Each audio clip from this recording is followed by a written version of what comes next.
What is up, ladies and gentlemen, boys and girls? Slave Assassin 11 here, and today I'm going to be bringing you guys a little bit different of a video, just because it's not really a breakdown, but it's more or less a which circuit is going to be more exciting and which game is going to bring more to the circuit itself. And when I talk about the circuit, I mean the MLG circuit, and I'm talking about Halo 4 and Black Ops 2, and which one will actually be taken more seriously when it comes to, competitive gaming and things like that. So first of all, before I get into anything, I want to give a shout out to the Halo Reach tutor. He let me upload a video on his channel which went over really well. I got about 25 to 30 new subscribers. I can't really remember my original number, but it was in the 50s. Now I'm in the 80s. So thank all you guys who came over from there. I think you guys are really going to enjoy your stay. I try to put out a lot of good stuff, and I try to keep you guys excited and keep the information exciting, and just to let you guys know a little bit about my channel, a little bit of an update, just in case you don't know. I plan on doing 2 videos a week eventually, one focusing on Halo tips and tricks and breakdowns, Halo 4, Halo Reach, whatever. Halo Reach is pretty much washed up, but Halo 4 still has plenty of new information I want to get out there.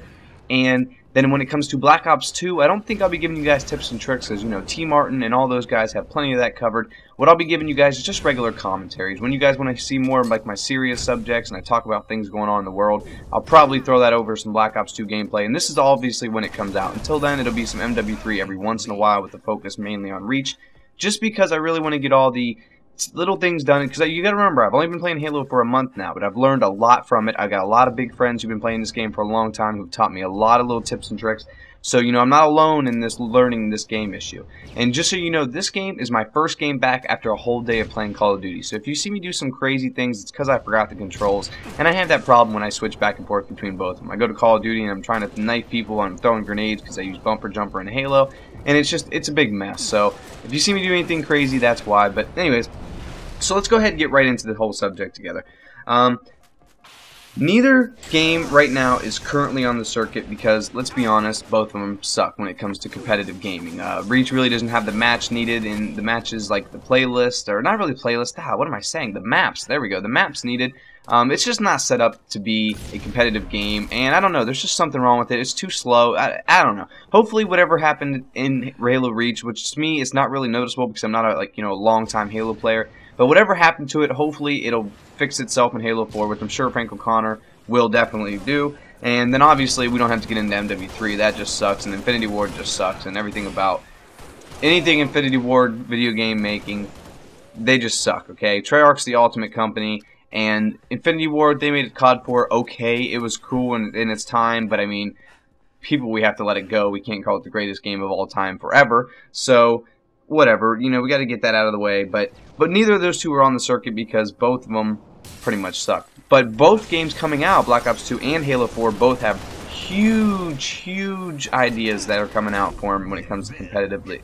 The playlist, and both of them are going to have a true ranking system, and that's going to be awesome. Halo bringing back its original ranking system, and Call of Duty kind of picking up what Halo left, which was the ranking system. I don't know how Call of Duty is going to do it, but hopefully they bring in like a Slayer and a Social Slayer, just like a Rank Slayer and a Social Slayer, just like Halo, But my first category, I guess you could put into this situation between these two would be who has a bigger fan base. Well, I don't really think that has to be argued. Obviously, right now at this moment, Call of Duty has a bigger fan base. It's a much bigger played game. I believe Halo 4 is maybe up around 700,000 pre-orders last I checked, and Call of Duty's, I don't know what it's at now, but I'm sure it's going to be in the millions of pre-ordered by the time it's done. So you definitely can tell Call of Duty has a bigger fan base, so it's definitely going to have more people watching it when it comes to competitiveness, and more people aspiring to be it. Because if you think about it, competitive is really good to be there, because it gives the players that are in the regular lobby, it gives the YouTubers and the people that inspire to be these pro players, you got to watch somebody. If there was no professionalness to the game, what's the point of playing the game as hard as you could all the time? There would be no reason to play that hard, because it's just there's nothing to make it to the top. Like, for example, and I say this, because I understand the Olympics, but when it comes to like high school wrestling is a fun sport while you're there. But then you can go to college wrestling, and then once you get out of college wrestling, you're kind of just done, unless you go to like the Olympics or you go do something like WWE or something crazy. I don't know, but you're kind of just done. So like, you kind of want to, it's just something that has no proness to it. So when you have something that has no proness to it, why would you really want to go all that hard and extreme dedication of your life? Now, I understand with something as wrestling, that's totally different because that's a lifestyle, and I totally understand that. But that was just the easiest example I could think of. And by the way, I want to ask you guys real quick. A couple seconds ago, you noticed some text popping up and some pictures popping up. Now, that was from my last video when I kind of got some teammate betrayals stuff going on. And for some odd reason, I can't get it to stop. I can't get my editor to stop posting it to my videos. So if you notice, it actually showed all the pictures twice, and I have no idea why it's doing that. So if any of you guys could maybe help me out in figuring out why it's doing that, because I had to get this video out, so I didn't have time to, you know, ask before. So I apologize that's in there, but I don't know how to get it out. So please, someone help me. Gotta get it out before the next video. Anyways. So Call of Duty definitely has the bigger fan base, and having the bigger fan base is obviously going to make you one of the more popular games to watch. So Call of Duty definitely takes it when it comes to that one. The second category, I kind of said who has more, I guess I want to say who has more known players and who has more, who can make stars, create stars within their games. Now with this one, I definitely have to give it to Halo. I mean, there's no doubt. Sure, in Call of Duty you have like Team Optic and you know a couple of the guys, Nade Shot, but you don't know the whole team, you don't know every team, and you can't really, if I told you to name 5 MLG Pro big name players, you might have trouble doing it. With Halo, it's totally different. I mean, Halo has created big names all the time. All the time Halo creates big names. You've got Walshy, which is obviously a retired guy, but I mean, huge name, one of the biggest names, if not the biggest name.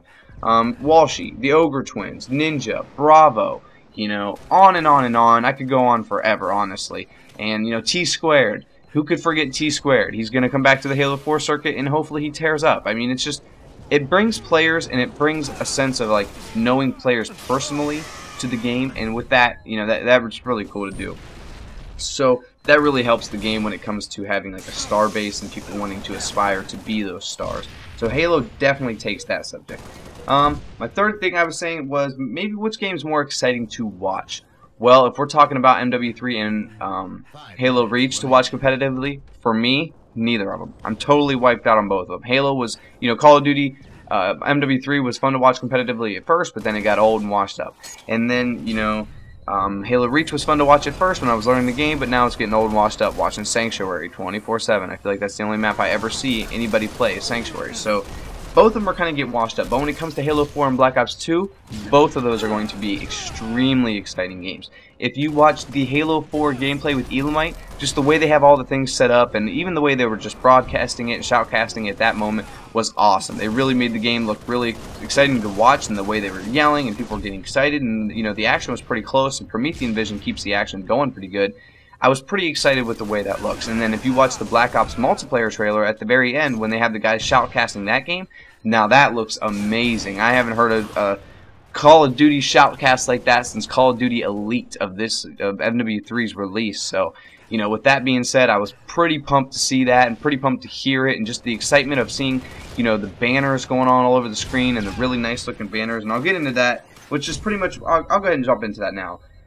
Which game supports MLG more? Well, to be honest, they're both going to be heavy supporters because, to be honest, both of these are on their last life when it comes to the MLG circuit. Both of these games. Call of Duty, if it doesn't come out of the dirt on this one, it's probably done. And that goes the same for Halo. And, you know, I don't want that, people, because you know what's going to happen? StarCraft is going to take over all the MLG series. And you know what? I understand StarCraft is kind of fun to watch, but it's generally pretty boring. It's just watching two people, and I guarantee after 2 years we're all about to shoot ourselves after watching so much StarCraft. But I understand it's a thinking man's game. It's like watching chess for video games, so I understand that. It's definitely a skill-based game, but it is just painful. I don't know. It's just, I don't want that to be the biggest game and be flooded all over the MLG websites, and it's just the main game everybody talks about. It just drives me nuts. I would like to see something else, and that being a shooter. And both of these games offer amazing support and amazing visual support. The Black Ops 2 and the Halo both offered awesome banisters when you were in spectator mode to watch people. Both of them are very visually appealing, and that has a big part in watching, like, you know, YouTube videos and stuff like that when you're spectating, or live stream, stuff like that, all that stuff. It's all going to be affected by the banners and how it looks. If it looks ugly, it acts ugly. That just goes with the life lesson for anything. If it looks ugly, it acts ugly. And that's not people, obviously. I don't mean people. I'm talking, you know, item wise. But I don't know. I think both of them are going to be pretty exciting to watch and play. I don't know, let me know what you guys think, and pretty much leave a comment down below. So, peace!